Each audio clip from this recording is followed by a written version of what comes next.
Estás viendo Infinito. Abre tu mente.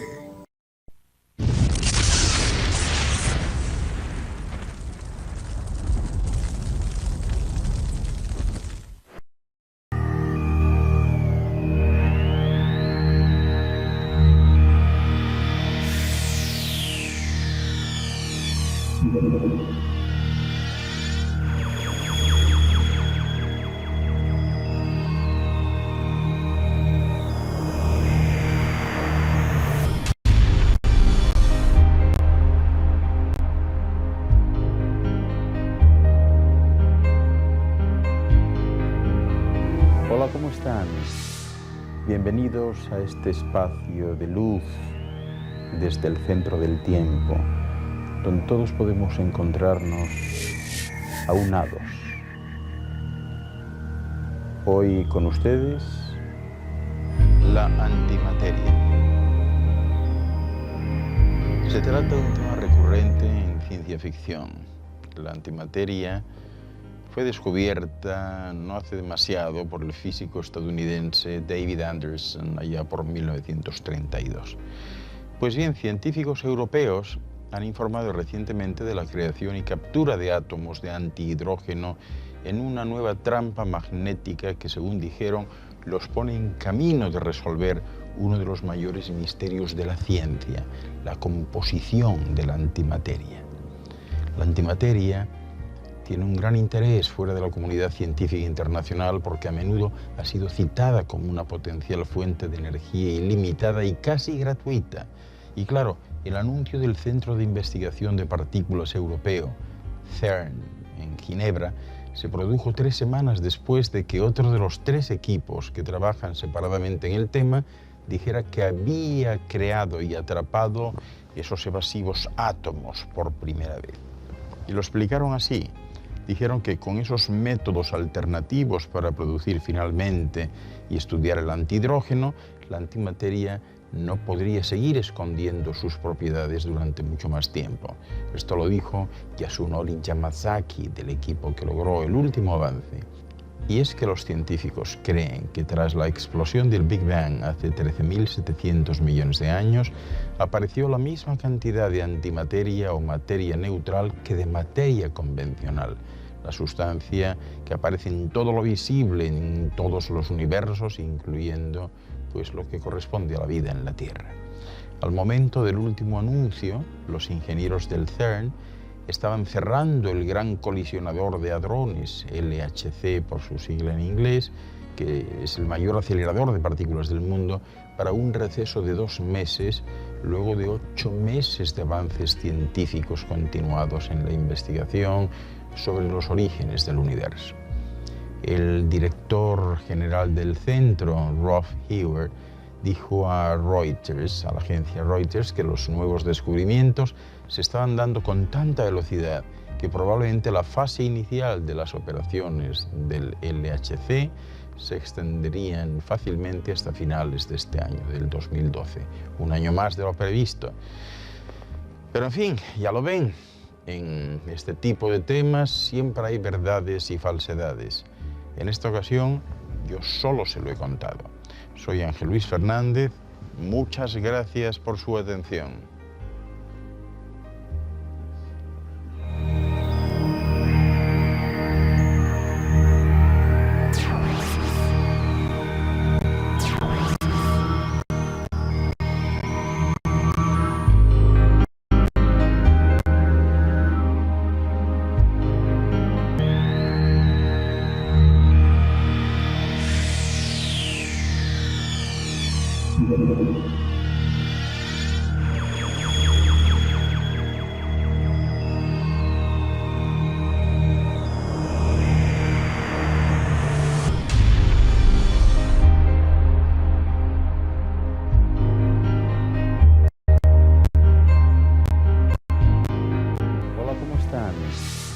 Bienvenidos a este espacio de luz desde el centro del tiempo, donde todos podemos encontrarnos aunados.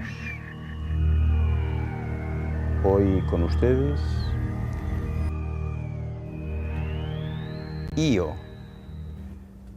Hoy les hablaré de Io, uno de los satélites de Júpiter. Un mundo sumido en el frío y en el calor extremo, donde las gélidas llanuras se mezclan con volcanes ardientes de una voracidad y de una actividad tremenda, ante la cual los volcanes de esta esfera de la Tierra pues parecen más que simples fuegos artificiales, ¿verdad? Así es Io, una luna cuya brillante figura pues ya fue observada en todo su esplendor por la sonda Galileo, allá por 1995 y hasta el 2003, cuando se desplazó a Júpiter para estudiar el satélite y sus lunas. Poco después, un nuevo análisis de los datos de la sonda Galileo de la NASA, realizado por investigadores de las universidades de California y Michigan, pues reveló que bajo la superficie de Io, esa enigmática luna, ¿verdad?, existe todo un océano de lava fundida. Y este hallazgo, publicado en la revista Science, es la primera confirmación directa de la existencia de una capa de magma en Io y explica por qué es el objeto con más actividad volcánica de todo el sistema solar. El océano de magma de Io conduce la electricidad millones de veces mejor que las rocas que normalmente se encuentran bajo la superficie de la Tierra, y de la misma forma en que las ondas de un detector de metales en cualquier aeropuerto pues pueden rebotar contra las monedas que se llevan en el bolsillo y revelan su presencia, el campo magnético de Júpiter, que está en permanente rotación, rebota continuamente en las rocas fundidas del interior de Io, y esa señal rebotada puede ser detectada por el magnetómetro de una nave que pase por allí. Por eso se sabe ya que Io emite continuamente una señal en el campo magnético en rotación de Júpiter. Esta es una señal que encaja con la que se esperaría que emitieran rocas o total o parcialmente fundidas bajo su superficie. Pero fíjense, los volcanes de Io son los únicos, además de los de la Tierra, que están activos en todo el sistema solar. Pero esta luna produce cada año más de 100 veces la cantidad de lava expulsada por todos los volcanes de la Tierra juntos. En esta esfera, esa producción de lava se localiza en determinados puntos calientes, como son el Círculo de Fuego en el Océano Pacífico. Pero en Io, los volcanes están repartidos a lo largo de toda su superficie, no hay áreas especiales. Eso sugiere la existencia de un océano global de magma que viene a estar situado entre los 30 y los 50 kilómetros bajo su corteza sólida. También en la Tierra y la Luna se ha sugerido que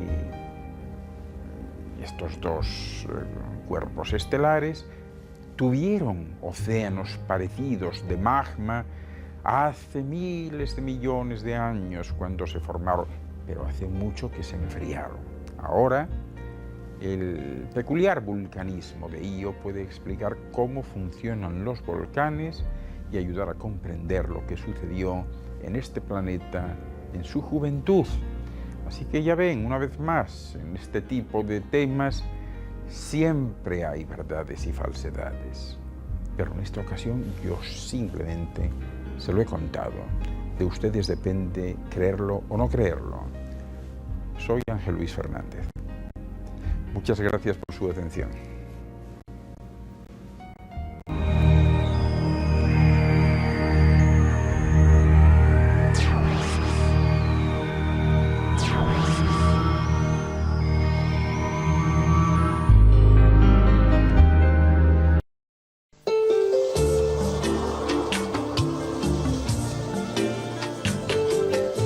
Estás viendo Infinito. Abre tu mente.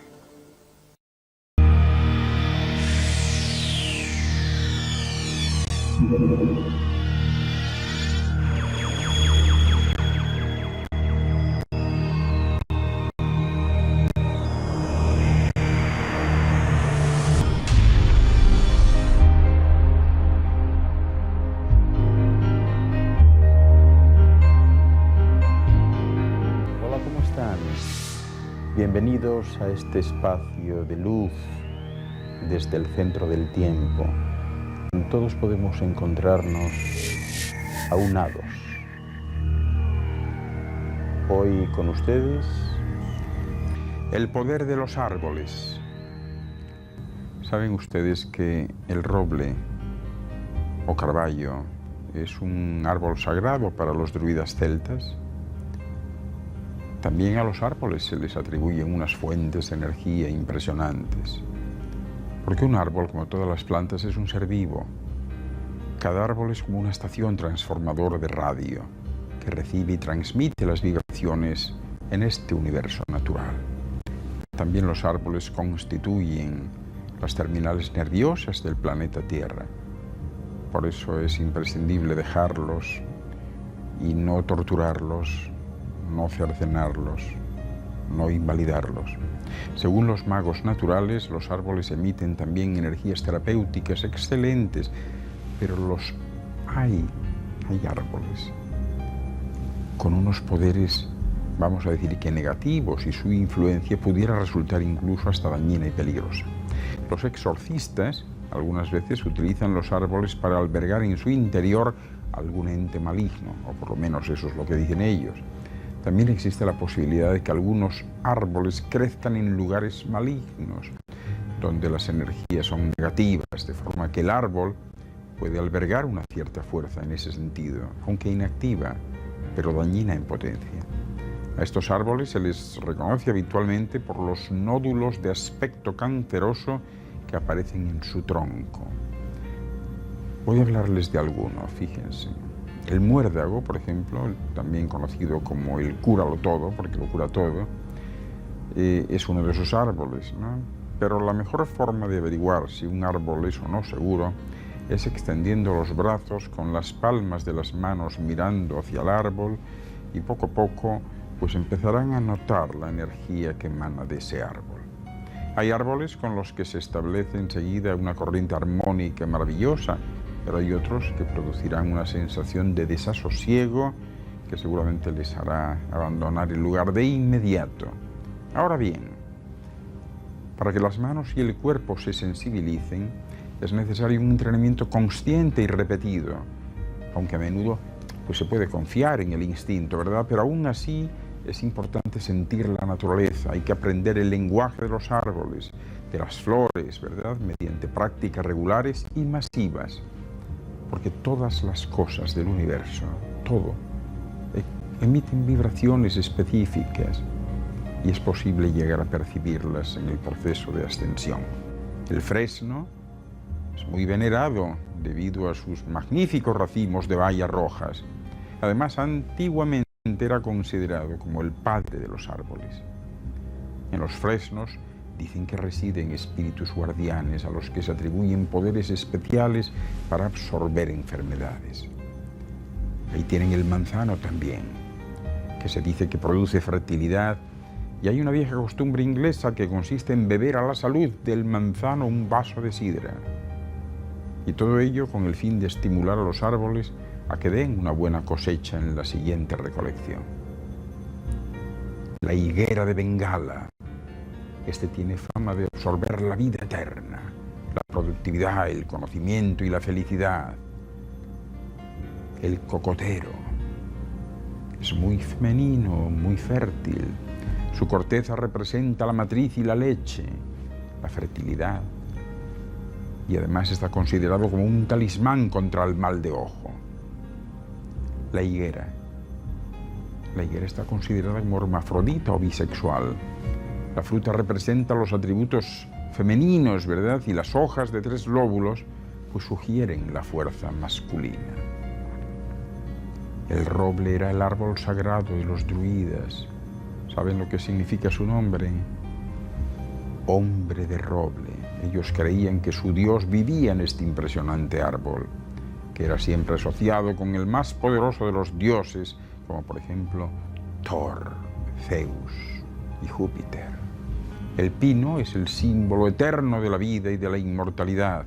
Está considerado como un árbol muy tranquilizante.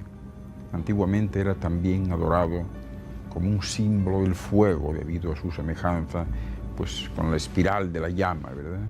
En fin, ya lo ven. En todos estos temas siempre se presentan verdades y falsedades. Yo simplemente hoy se lo he contado y de ustedes depende creerlo o no creerlo. Soy Ángel Luis Fernández. Muchas gracias por su atención.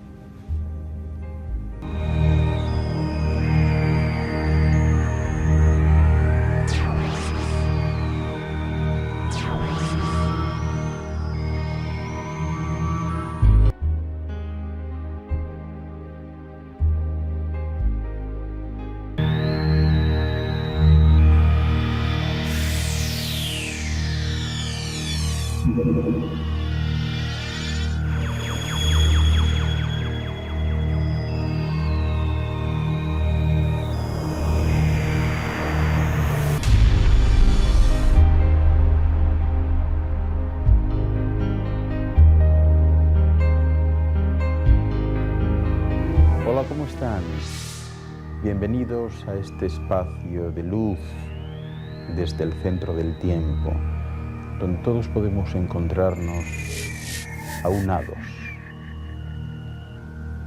Hoy con ustedes, el número áureo. El término de proporción tomado de las matemáticas designa una relación de magnitud entre las diferentes partes de un todo. Su aplicación se extiende a todos los sabores cuantificables y ha dado lugar, a través del transcurso de los siglos, a desarrollos, en la mayoría de los casos y la mayoría de las veces, de tipo místico. Bueno, pues el número áureo está presente en las obras de arte del Antiguo Egipto. Su teoría es expuesta por primera vez en Elementos de Geometría de Euclides, en el siglo III a.C., pero esta obra es en realidad una síntesis del pensamiento matemático griego de épocas anteriores. En este caso, las ideas sobre el número áureo están inspiradas en el pensamiento del matemático Pitágoras, fundador en el siglo VI de una escuela científica y mística destinada a ejercer una influencia considerable sobre el pensamiento antiguo y moderno. Una tradición muy antigua de Egipto al cristianismo asocia a cada uno de los 10 primeros números un valor simbólico. Fíjense, el 1, el símbolo de la unidad, del todo, del absoluto, por lo tanto de Dios. El 2 manifiesta la dualidad del mundo, la oposición o el equilibrio de los principios masculino-femenino, materia-espíritu, día-noche. El 3 es un símbolo particularmente importante para el cristianismo, para el que manifiesta la Trinidad, el Padre, el Hijo y el Espíritu Santo. El 4 se relaciona con el cuadrado, es un signo de solidez. El 5 es el pensamiento pitagórico, significa unión, matrimonio, porque procede de la suma del primer número par, el 2 con el primer impar, el 3. Pero 5 también son los sentidos. En la tradición judía es el símbolo de la vida, candelabro de 5 brazos, como saben. El significado del 6 es menos preciso. Este número está asociado en la antigüedad a Venus, luego al amor, ¿verdad? El 7 es el número de días de la semana, pausa que sigue a la creación en el Génesis y que marca el fin de un ciclo y el comienzo de otro. El 8 es un número de regeneración, de juicio y de sacrificio. El 9, el último de la serie decimal, marca el desenlace, el fin de un esfuerzo, de una gestación. Es después de 9 meses que nace la criatura humana. El 0, que permite crear el 10, suma de los 4 primeros números, es el símbolo de la creación universal, en el que se encuentra la fuente y la raíz de la naturaleza eterna.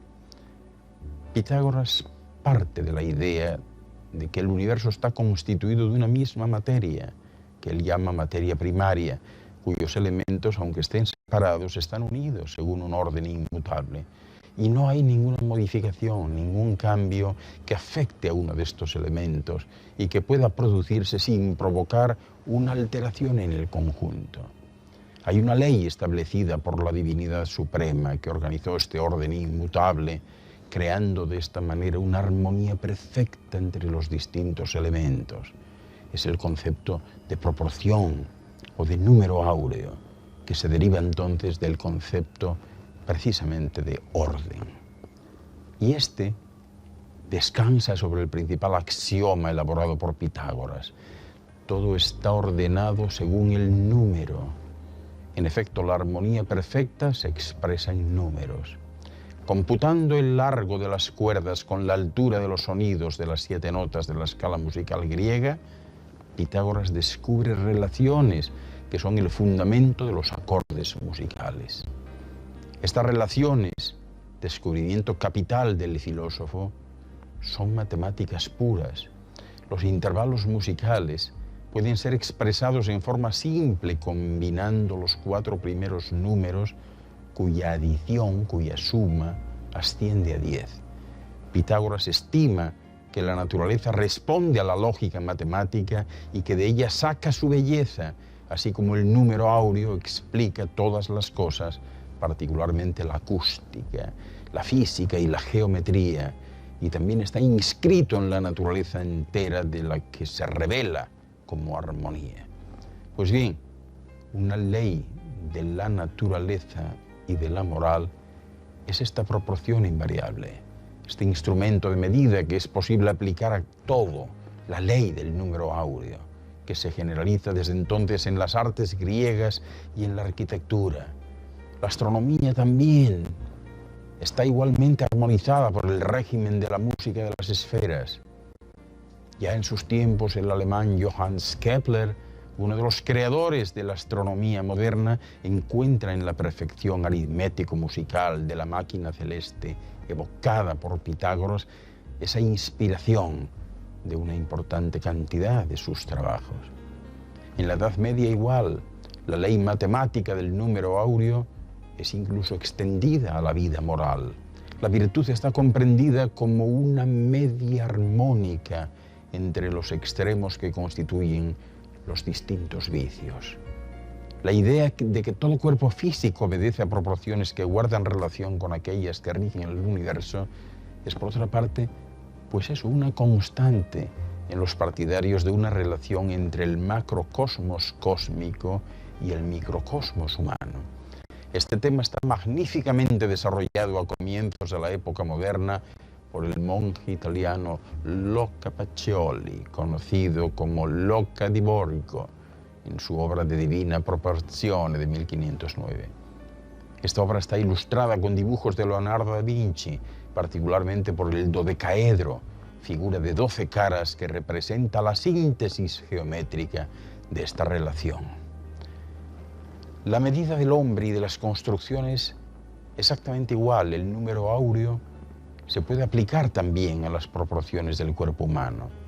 Y así se encuentra el origen de esta aplicación en el romano Vitruvio, autor del primer tratado importante sobre arquitectura.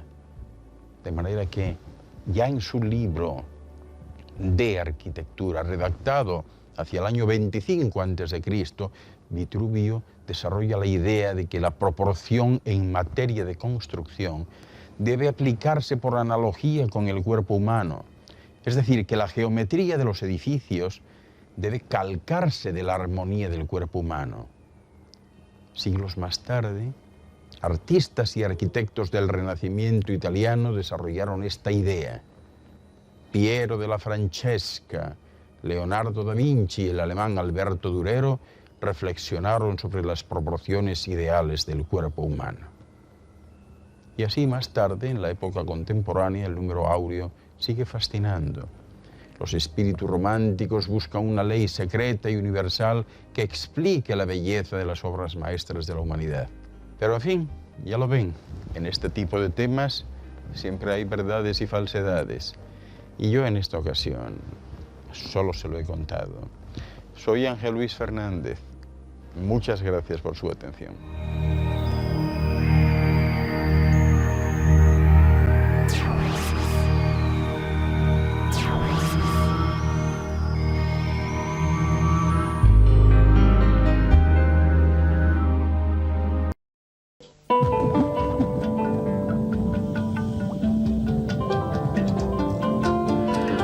Estás viendo Infinito. Abre tu mente.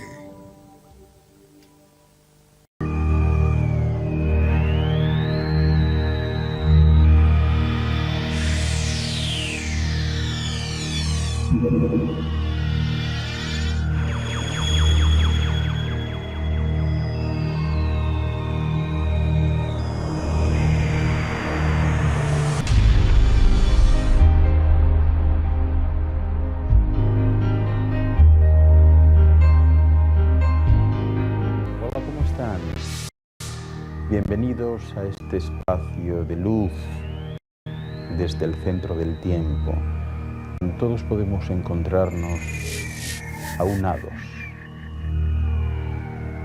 Hoy con ustedes, las armas psicotrónicas.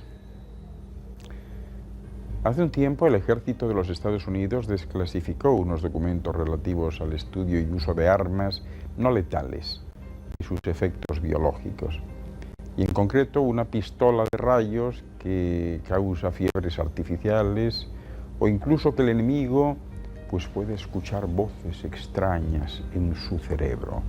Esas son las armas psicotrónicas. Los documentos han sido desclasificados por el Acta de Libertad de Información en respuesta a una solicitud de FOIA, Freedom of Information Act, Acta de la Información, de la Libre Información. Y están disponibles en la página web del Departamento de Defensa. El informe titulado Bioefecto de las armas no letales está fechado en 1998 y detalla 5 proyectos diferentes sobre la maduración de tecnologías no letales, haciendo uso de microondas láser y el sonido, principalmente dirigidos para el control de multitudes y otras aplicaciones.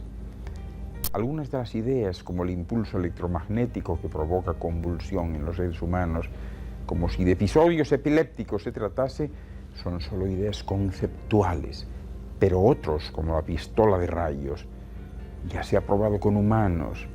Esta pistola provoca lo que se conoce como efecto Frey, que con ayuda de una estrecha gama de microondas induce sonidos audibles en los oídos de una persona. De hecho, el neurocientífico americano Alan Frey, al que me refería antes, estudió ya este fenómeno y fue el primero en publicar Journal of Applied Physiology, volumen 17, páginas de 689, 692 y 1900. Una información sobre la naturaleza del efecto auditivo de microondas. También el doctor Don Justison publicó Microondas y comportamiento, Microwaves and Behavior, en el American Psychologist. Bueno, pues las investigaciones realizadas por la NASA en la década de 1970 mostraron que este efecto se produce como consecuencia de la expansión térmica de las partes del oído humano en torno a la cóclea, incluso a baja densidad de potencia. Pues bien, más tarde se encontró la señal de modulación para producir sonidos o palabras que al parecer se originan intracranealmente.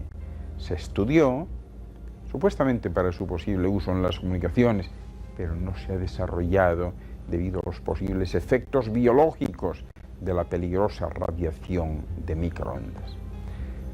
Ha habido una investigación similar realizada en la antigua Unión Soviética, que estudió su uso en armas no letales, pero realmente no se habrá utilizado esta técnica. Lo habrán utilizado ya. En alguna ocasión se ha escuchado en los medios de comunicación a modo de coletilla que se usan las dispersiones de botellones y cosas así. Y básicamente consistiría en el uso de frecuencias de sonidos molestos que solo escucha un oído joven. Para que se entienda mejor, pues sería como el silbato que usan con los perros. Ellos escuchan el pitido, pero no los humanos. Esos pitidos provocan en los jóvenes dolores de cabeza espantosos, ¿verdad? Y en fin, menos exóticas son las armas que usan láser para deslumbrar o sonidos de baja frecuencia tan potentes que son capaces de mermar el equilibrio de una persona. Deben saber ustedes que ambas han sido ya utilizadas en conflictos bélicos. El primero, por ejemplo, en Irak, y el segundo en los supuestos ataques de piratas en las costas de Somalia. Por el contrario, en todo el informe no aparece ninguna mención a la utilización de conflictos de los prototipos que producen fiebre artificial o sonidos en la cabeza. Y así, ¿qué les puedo decir? Dejando a un lado posibles usos no confirmados y su uso en algunas teorías de la conspiración, es cierto que el poderoso movimiento militar de los Estados Unidos es proclive a experimentar con los seres humanos, ¿verdad? Y con su biología, como ya hizo el proyecto MK Ultra con su psique. Y es que todo tiene un fin: controlar a las masas. En este tipo de temas siempre hay verdades y falsedades. En esta ocasión yo simplemente se lo he contado, pero de ustedes depende creerlo o no creerlo. Soy Ángel Luis Fernández. Muchas gracias por su atención.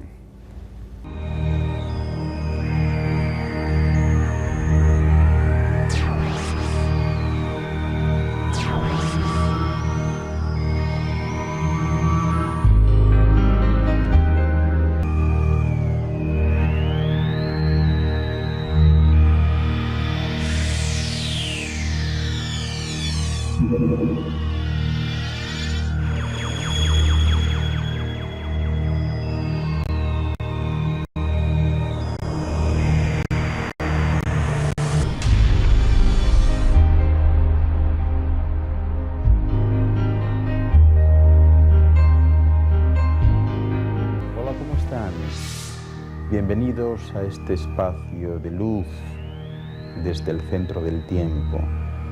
Todos podemos encontrarnos aunados. Hoy con ustedes, la maldición del diamante Hope. El diamante Hope, también conocido como diamante azul o joya de mar, y también diamante de la esperanza, pues es un diamante de color azul marino, como ya se pueden imaginar, con un peso estimado de unos 45,52 quilates. Con el paso del tiempo se ha vuelto legendario por la supuesta maldición que alcanza a sus respectivos poseedores. Y es que hay muchísimos rumores que señalan que es el culpable de las desgracias que le ocurrieron a cada uno de sus dueños. Este diamante Hope tiene su origen en el diamante Tavernier Blue, que inicialmente se encontraba en la mina Kollur, ubicada en Golconda, la India, ¿verdad? Pues bien, el diamante se caracterizaba por tener una forma triangular. Su nombre se debe al comerciante francés Jean-Baptiste Tavernier, quien adquirió esta gema, creo recordar que allá por los años 1660 o 61. De acuerdo a la leyenda, este hombre Tavernier, ¿verdad?, y su gema, a la que llamaron Tavernier Blue, fue tallada por una antigua deidad del sol y había sido robada del ojo de un ídolo esculpido en honor a una diosa hindú, que era esposa de un dios y además considerada como avatar. Pues bien, la lista de sus víctimas es tan larga que solo quiero mencionarles las más conocidas. La primera, Fouquet, un superintendente de finanzas de Luis XIV, ¿verdad?, que lo usó una sola vez, murió en el destierro y nunca más se habló de él. Madame de Montespan lo lució una sola vez como favorita del rey. Murió abandonada y desdeñada por la corte. Luis XVI lo lució en Versalles y murió en la guillotina. El duque de Brunswick, quien a pesar de haberlo alcanzado a vender, murió en medio de grandes sufrimientos después de haber recibido un balazo en un ojo en una batalla. El lapidario de Ámsterdam, ¿verdad?, que hizo pues una talla del diamante y poco después se suicidó. El banquero y parlamentario inglés Francis Hope, que le dio su nombre final al diamante y murió de repente al poco de adquirirlo. Abdul Hamid II, al comprar el diamante Hope, fue derrocado por su hermano y hubo de partir al exilio. Louis Cartier sufrió un grave accidente automovilístico. Lo mismo la familia McLean de Estados Unidos, que fue la última en poseer el diamante Hope, y en 1918 uno de los hijos de esta familia de 8 años de edad murió atropellado. Después una de sus hijas murió por una dosis exagerada de somníferos. El padre murió en un sanatorio víctima de una depresión nerviosa y la señora McLean ordenó guardar el diamante durante 20 años en una caja fuerte. Y justo 20 años después, su nieta Evelyn Walsh McLean moría misteriosamente en Texas. Conociendo toda esta leyenda que rodeaba al Hope y que había envuelto a la familia McLean, el experto en diamantes Harry Winston lo adquirió y lo traspasó al Smithsonian Institute de Washington, donde se expone en una urna de cristal que detiene, por lo visto, sus funestas radiaciones. Así que ya se imaginarán por qué nadie se le quiere acercar. Y es que en este tipo de cosas siempre se presentan verdades y falsedades. Yo hoy solo se lo he contado. Soy Ángel Luis Fernández. Muchas gracias por su atención.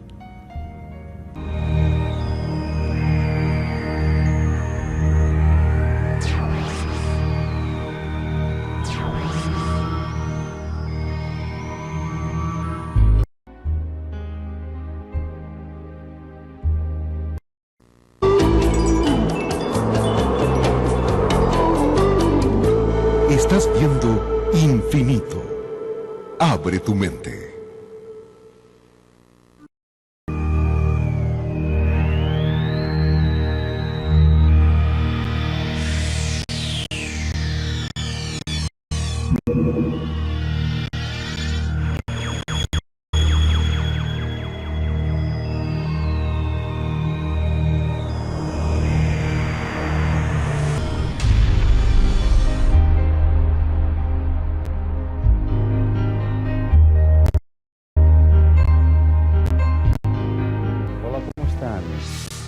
Bienvenidos a este espacio de luz desde el centro del tiempo. Todos podemos encontrarnos aunados. Hoy con ustedes, la extraña resurrección de Joan Norcott. Fíjense, a mediados del siglo XIX llegó a manos del Dr. Henry Sampson la copia de un viejo manuscrito redactado 200 años antes por un antiguo parlamentario llamado John Maynard, donde este hombre narraba un caso muy extraño de tipo judicial del cual había sido testigo y que en apariencia se resolvió gracias a que la víctima regresó momentáneamente a la vida para delatar a sus asesinos. Bien, el crimen tuvo lugar en Herefordshire, condado cercano a Londres, durante una noche de 1629. A la mañana siguiente, Joan Norcott aparecía degollada en su propia cama. Y además de la víctima y su hijo pequeño, bajo el mismo techo vivían también su marido, su suegra, su hermana y el marido de este, quienes declararon que la muerte de Joan se debía a un suicidio.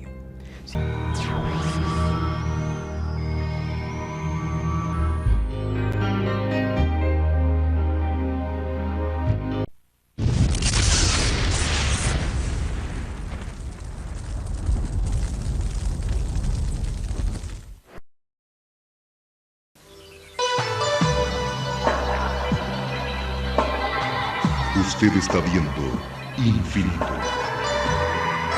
Infinito, señal del nuevo milenio.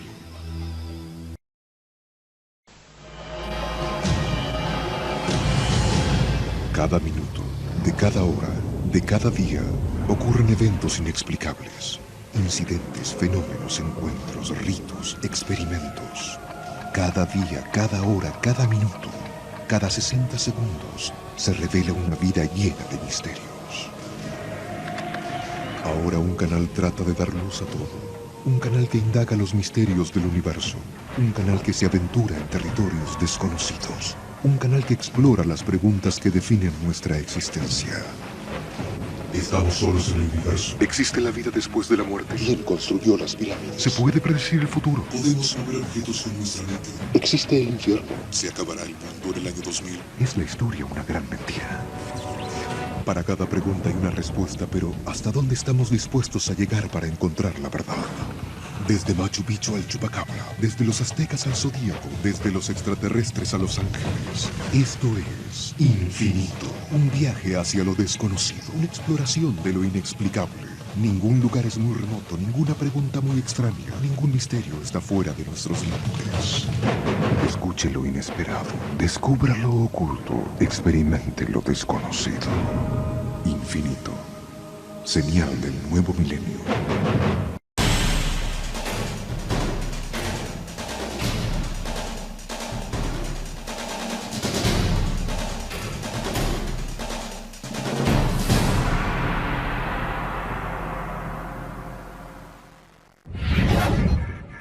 Infinito. Abre tu mente.